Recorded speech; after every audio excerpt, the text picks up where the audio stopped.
Hey everybody, it's the Board Game Blogger. Today I'm here to review Manoeuvre.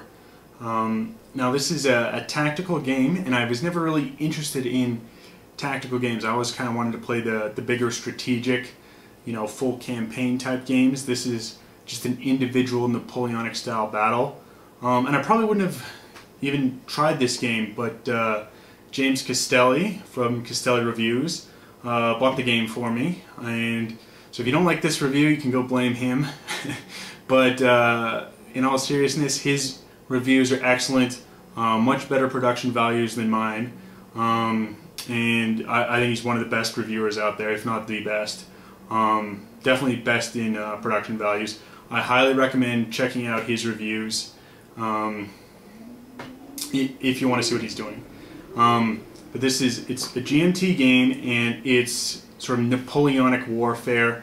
There's two sides of any of the sort of 8 major powers that existed around the time of Napoleon. So you could have, Britain versus France, or the Ottomans versus Prussia, or Spain versus America. And what you've got is you've got a unique sort of setup of a board. You've got all these tiles here. Game comes with several tiles, and you're going to create an 8x8 grid using these tiles, and then you're going to be placing your armies, which each country has a default army that's going to be used, and it's sort of a card-driven mechanic in that you're using cards to attack or have additional movements to the units. Each turn you're going to have one default movement, and then you're going to use cards to add on to their movements. The game comes with a very solid rule book. Things are laid out well. There's no index, unfortunately. GMT is very hit and miss with their rule books, I find. Here, no table of contents, no index. It's really a shame. Because if you don't play the game for a couple of weeks, come back into it, there's a rule out there but you can't remember where it is, and you're just fishing through the rule book trying to find it. You need to throw indexes and table of contents onto your rule books. And sometimes GMT does this great, sometimes they don't. Also, something that's also hit and miss with GMT is their player aids. Here, excellent player aid. And this game is good. It plays quick. If both people know what they're doing, you should play as a 2-player game under an hour and a half, even under an hour sometimes if you're really quick. And this game is just excellent. It's become sort of my go-to 2-player game, and I've probably played this more than any other 2-player game in the past year. It's an excellent game. But why don't we see how the game actually plays? Okay, so here's a setup of Americans and British battles. Now the way the factions and the board is determined is players see whose start marker. They roll a 1d10. Highest roll is first, and then they get the first player marker. Now the first player will choose 4 map sections. So we've already got the 4 map sections set up, but there's a big stock of a lot of different map sections, and the first player will go through and pick the 4 that they want, and they decide how to orient it and place it into the 2x2 pattern that we see here. Then the second player picks which 2 nations are played. Is it going to be a battle between Britain and the US, or Prussia and the Austrians? And so after the second player determines which 2 nations are fighting, the first player picks which nation they'll use, and then the second player decides which end they're going to start on. Are they going to be defending this part? Are they going to defend this part? And orient the map in that way.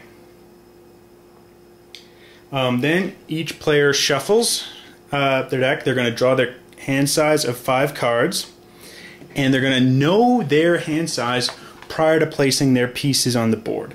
Now it's always going to be these same pieces. So for the British player, it's always going to be those 8 units that they have access to. So here, the British players already drawn their cards. They see they have 2 52nd Regiment of foot.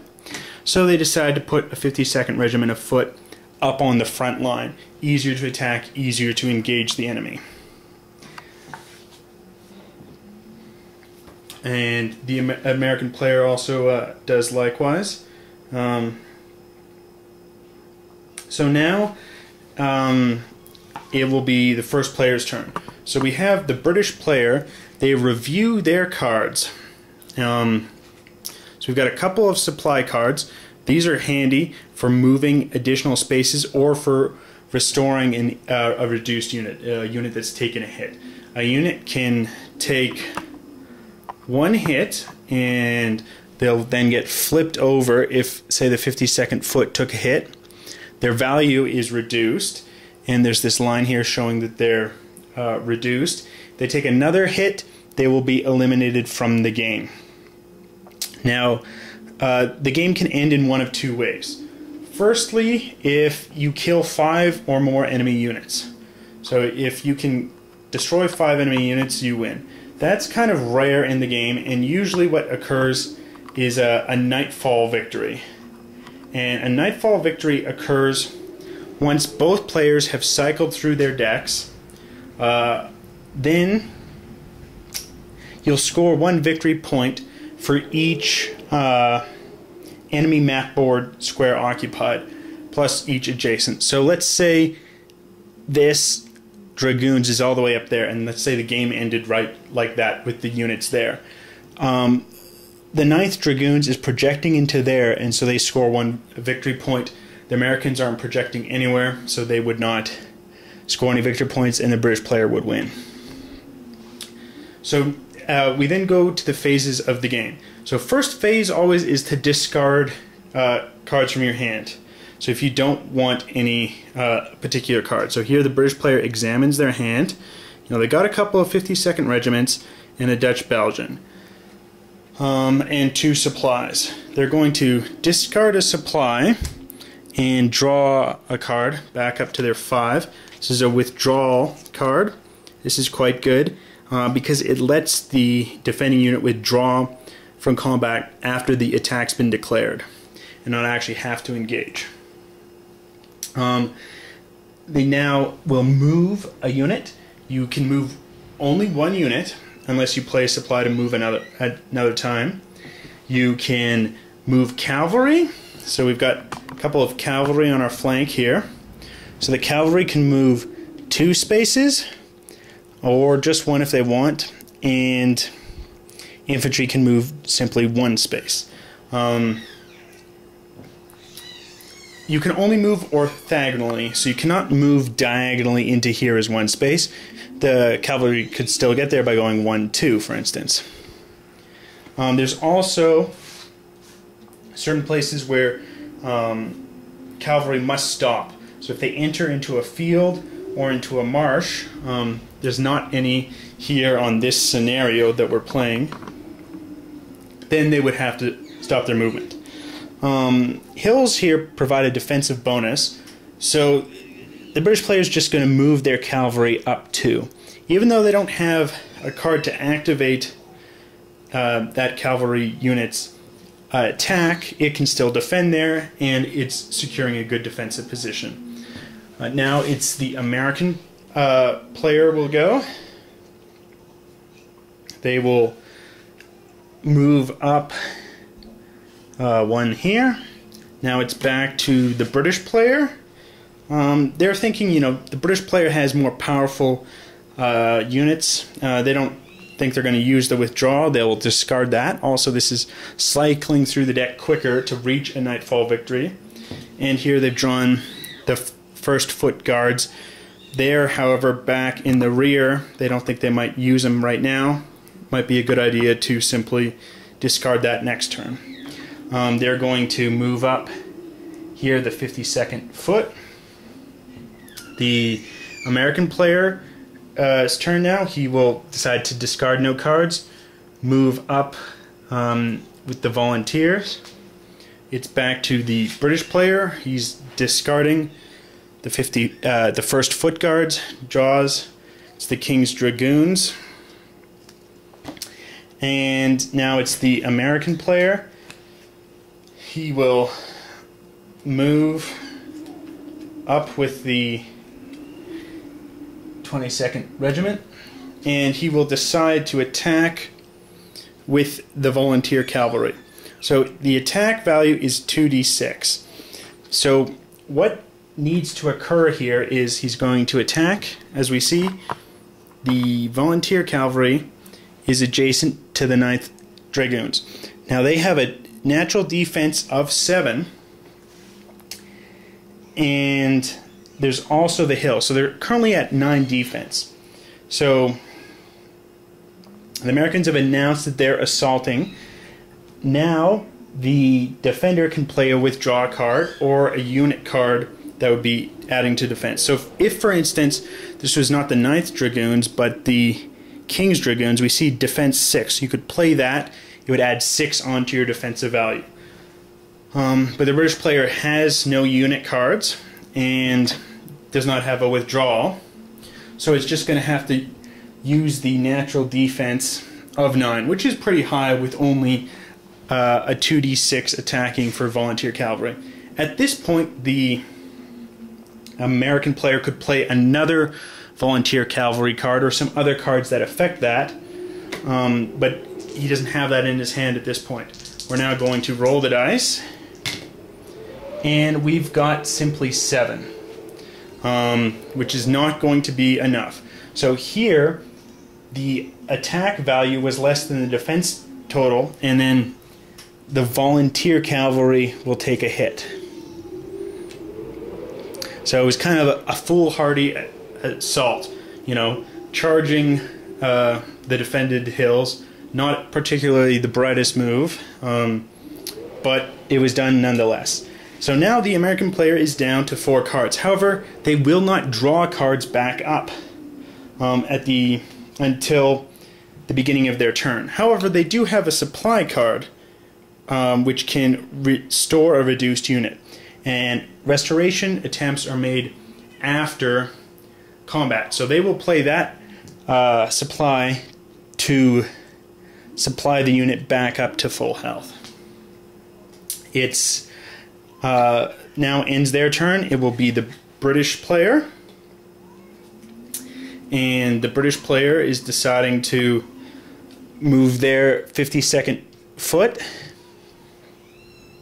And here, instead of doing an assault, they will play a card for a bombard value. This is a 1d10. Now, bombard works a little bit differently, simply getting a value higher than your opponent is enough to win. And when you play a bombard value, the defender can't play additional cards for defense. It's simply the natural value plus any defensive modifiers if they weren't just in the, clear. So we'll take the dice here, we'll roll. We've got an 8, which is greater than the defensive value. He will get hit and reduced. And that's the British player's turn. It's now back to the American player. They will draw up 2 cards. And now, again, they will have to move a unit.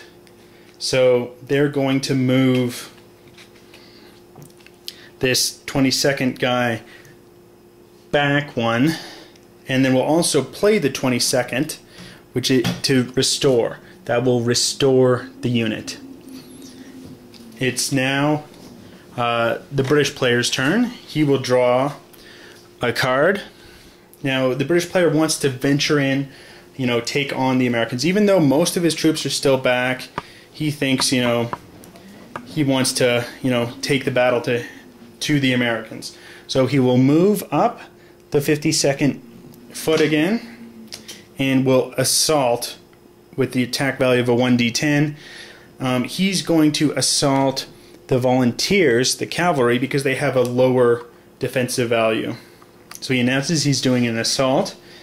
The American player does not have volunteers or any other defensive cards he wishes to employ. So the British player will roll the dice.